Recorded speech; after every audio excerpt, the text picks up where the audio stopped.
ধন্যবাদ।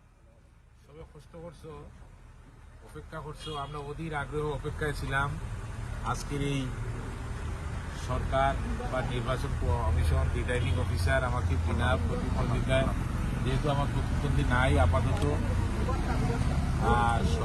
নির্বাচন returning officer আমাকে বিনা প্রতিদ্বন্দ্বিতায় নির্বাচিত করেছে। আগামী দিনগুলা আমাদের মাঠে থাকতে হবে।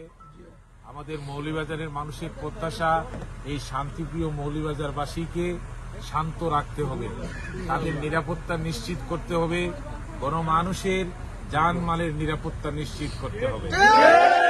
তাই আমাদের যারা আছি এই মৌলভীবাজারের মানুষ, এই মৌলভীবাজারের মানুষের অতন্দ্র প্রহরী হিসেবে আমাদেরকে সকলে মিলে কাজ করতে হবে।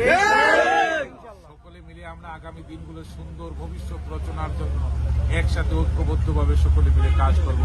সকলকে ধন্যবাদ। জয় বাংলা।